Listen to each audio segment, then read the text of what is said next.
Bonjour tout le monde, bienvenue sur Post Ciné, la chaîne du passionné. Aujourd'hui, je vais vous parler du film et du DVD de Piranha 3D, numéro 2,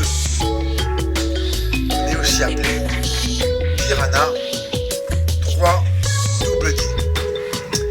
Je vous expliquerai ensuite. Histoire. Maddie est de retour dans le parc aquatique qu'elle possède avec son beau-père et découvre que ce dernier a remplacé les maîtres nageurs par des stripteaseurs. Lors d'une fête organisée au parc, Maddie découvre que des piranhas rôdent dans les canalisations. Le parc ouvre au public et Maddie tente d'avertir son beau-père, mais il ne la croit pas. Bientôt, les piranhas débarquent. Ce film est vraiment un pur divertissement de comédie genre horreur, certes, parce qu'il y a des effets gore, mais les deux genres se marient vraiment très bien. Et c'est vraiment un sucre d'orge, ce film. Je me suis amusé et même je me suis marré lors de certaines scènes.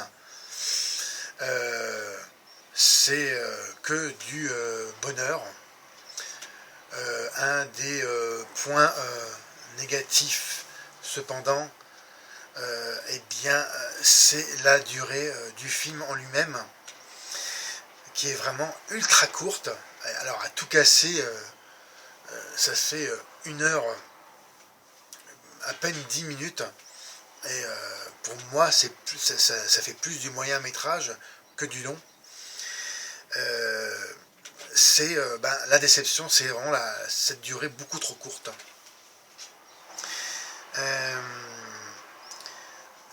Bon, c'est en corrélation directe avec le premier, Piranha 3D, qui était sorti, si je me trompe pas, en 2008. Je pourrais toujours rectifier, vous regarderez dans le post-scriptum que je mettrai à la fin de cette vidéo dans la rubrique à propos.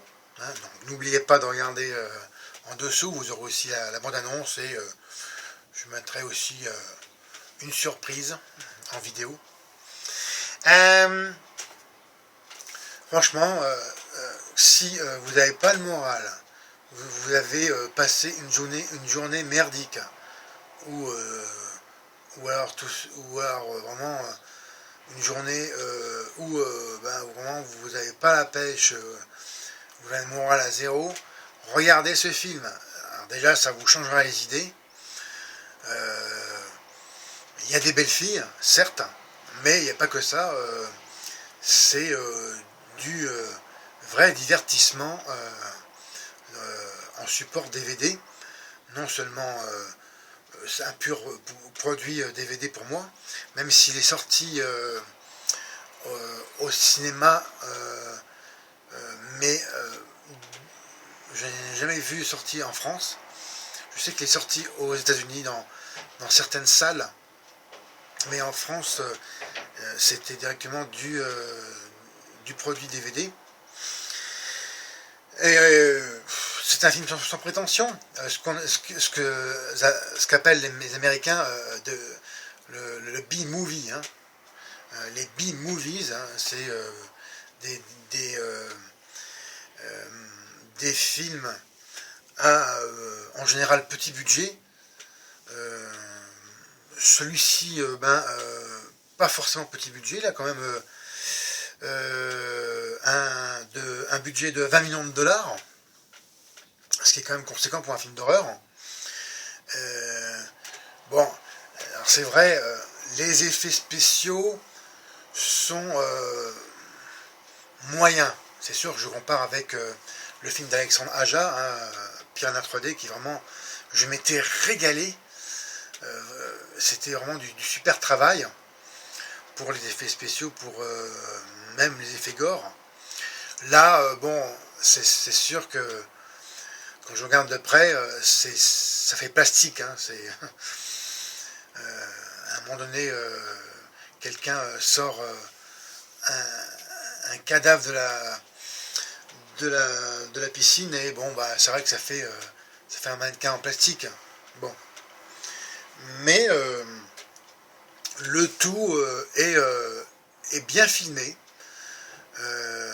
Il y a vraiment un beau travail de photographie et ça vraiment, j'y suis très sensible. Il n'y a pas beaucoup d'ailleurs de critiques dans les vidéos sur YouTube sur les films qui parlent de la photo du film. Et je trouve ça vraiment essentiel. Vous n'avez pas une bonne lumière, un bon cadrage, vous avez forcément un film pourri. Et là, non, vraiment, même les séquences aquatiques qui sont dures à faire, j'ai trouvé que dans l'ensemble, elles étaient bien réussies, notamment une scène nocturne aquatique. Je vous garantis, c'est vraiment pas facile à faire. C'est un bon travail en général de cadrage. Et moi, ce que j'ai, bon, à part bon, les jeux, les flics hein, dans les films, mais elles envahissent pas l'écran tout le temps. Hein. Seulement certains passages et c'est érotique, oui, mais c'est bien filmé. Moi, ce que j'ai bien aimé, bien sûr, c'est les prestations absolument irrésistibles en premier eh bien, de David Hasselhoff dans son propre rôle qui ne manque pas d'humour et d'autodérision, notamment par rapport à son alcoolisme. Et voilà, c'était vraiment du pur régal. Franchement, j'en redemande. C'était, je me suis bien marré là dans cette séquence. Eh bien, vous devinez peut-être à quoi je veux dire, à quoi je veux faire allusion. David Hasselhoff dans un univers aquatique. Je pense que peut-être vous avez deviné une célèbre série télévision. Je vous en dis pas plus. Et on superbe, quel magnifique clin d'œil. Et sans oublier Christopher Lloyd, pour ceux de ma génération qui ont connu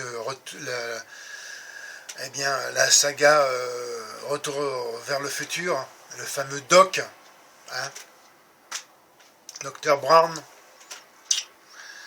Et voilà, c'est vraiment un plaisir de retrouver ce personnage qui était dans le premier, hein, premier Piranha 3D.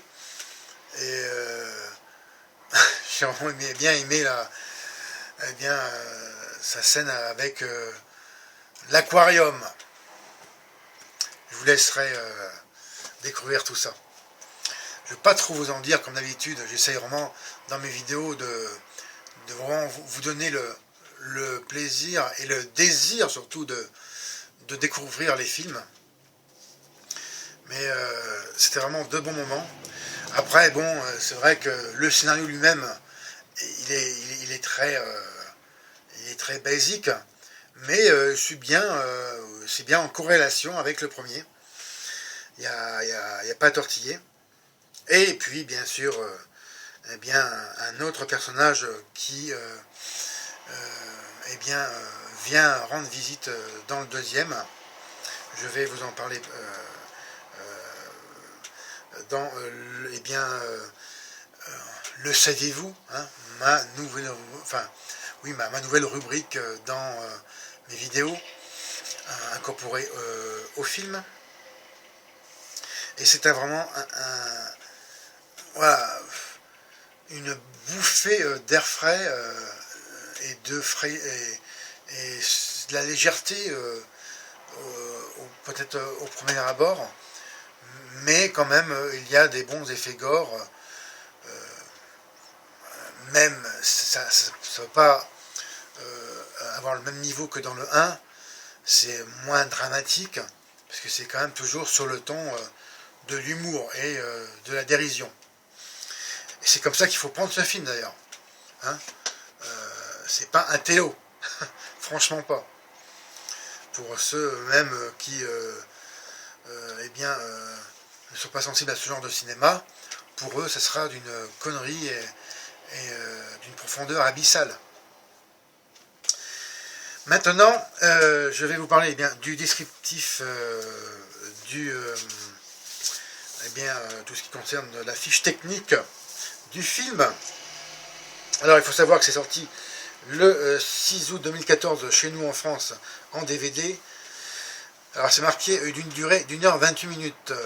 Alors, je rectifie, non. C'est 1 heure et à peine 10 minutes le film lui-même. Après, bon, si on rajoute le générique, elle est à tout casser, avant à tout casser 1 heure, à peine 1 h 20 minutes, mais vraiment à peine. Réalisé par John Gulager, qui est un habitué des films, ce qu'on appelle les B-movies. Hein. Mais j'aime bien son style, hein. Ça tombe jamais dans le vulgaire, je trouve qu'il filme bien, avec dans les rôles principaux Katrina Bowden. Par contre, je n'ai pas été interpellé par sa beauté et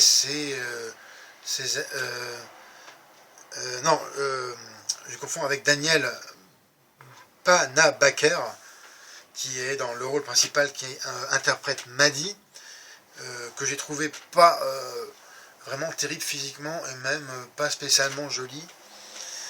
Et Katrina Bowden, elle aussi, j'ai pas aussi vraiment été marqué par son physique. Christopher Lloyd et Ving Rhames pour les rôles les plus importants. Bon, c'est un genre, je l'ai dit, c'est comédie d'horreur, hein, de nationalité américaine. Alors, je vais revenir maintenant sur le titre original. En anglais, c'est Piranha 3 D. Pourquoi? Parce que, en fait, il y a un jeu de mots. Alors, ici, je remonte la jaquette du film. Excusez-moi pour le contre-jour. On voit une délicieuse créature avec des beaux nichons. Hein. Un joli bonnet. En fait, c'est l'allusion au bonnet double D pour gros sein. Voilà, tout simplement. C'est pas plus compliqué que ça. Bon, distributeur, c'est chez Pathé. Hein, et je le redis, pour un budget de 20 millions de dollars, qui est quand même conséquent pour un B-movie. J'ai trouvé quand même... c'est quand même un assez gros budget. Maintenant, ma rubrique, le saviez-vous, autour du film. Alors, il faut savoir que ce scénario a été commandé au même duo qui avait donné origine au sanglant Saw 3D, c'est-à-dire Patrick Melton et Marcus Dunstan. Regardez à ce sujet ma critique de ce film, c'est-à-dire Saw 3D, Saw numéro 7, chapitre final. Le retour du shérif Fallon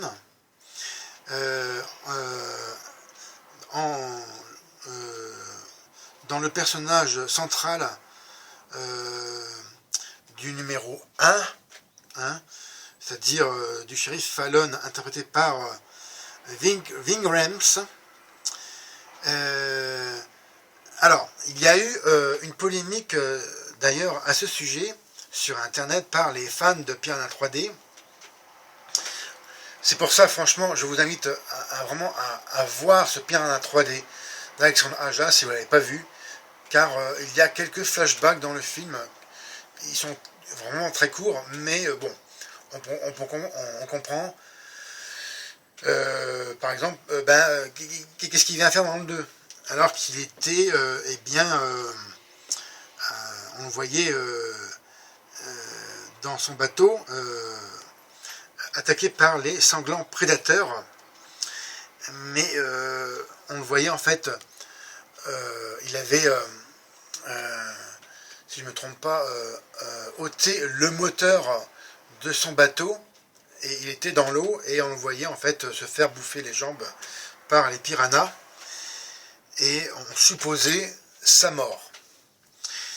Mais justement, le synopsis entretient le suspense dans le premier, puisque sa mort n'a jamais vraiment été montrée et prouvée. Voilà, et on le voit d'ailleurs sous forme de flashback.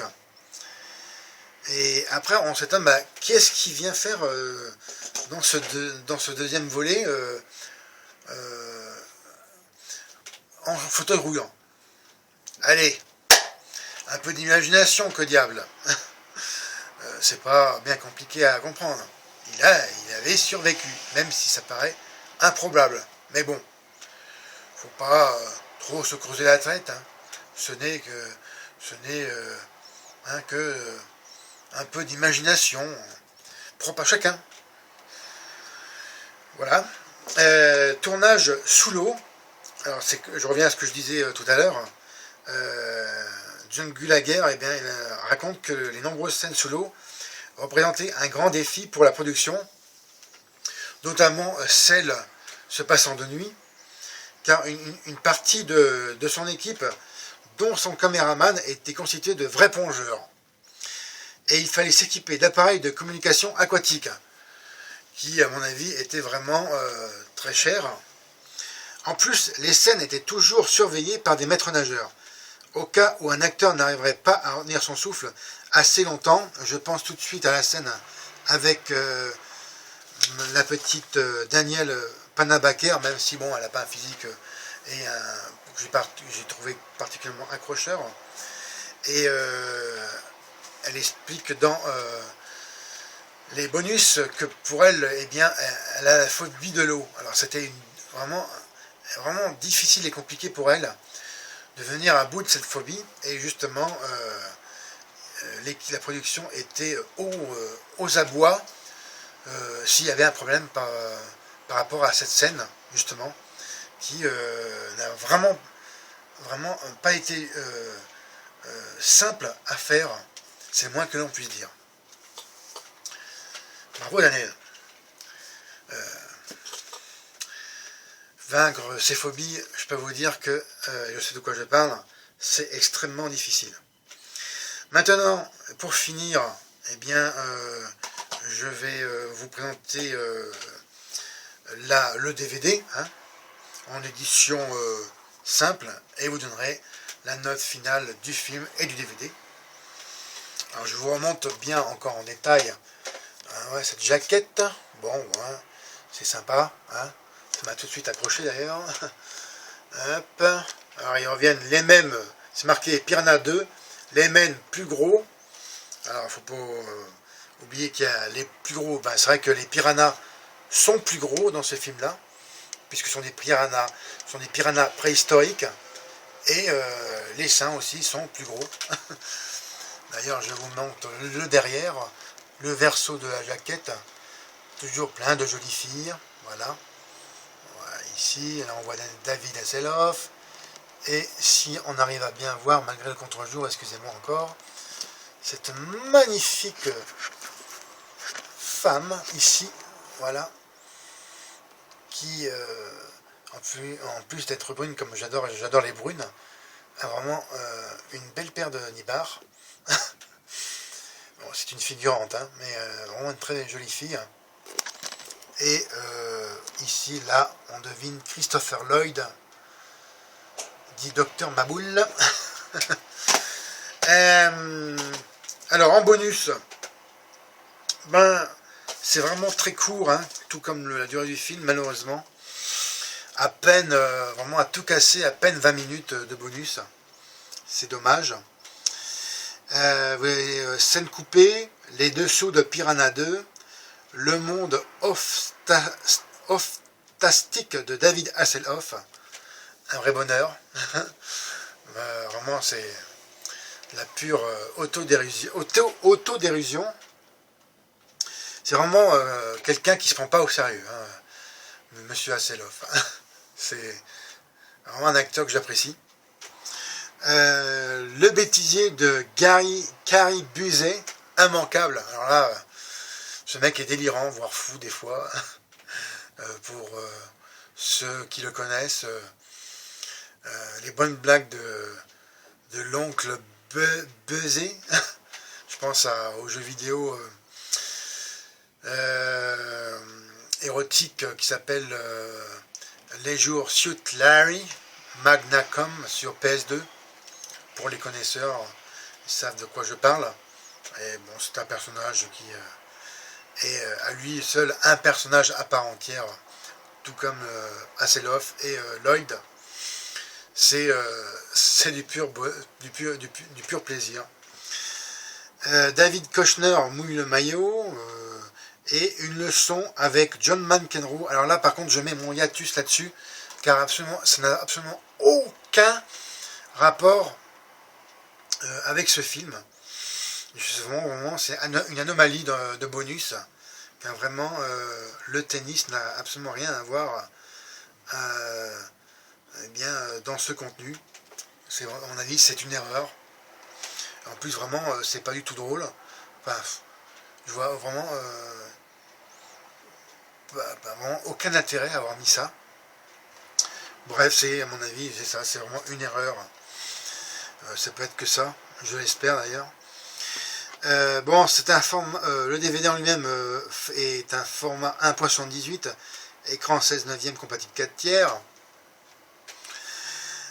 D'une durée, ça c'est marqué 1h20, oui, alors vraiment avec le générique compris à tout casser. Hein. Bien sûr, c'est en couleur et c'est chapitré. Et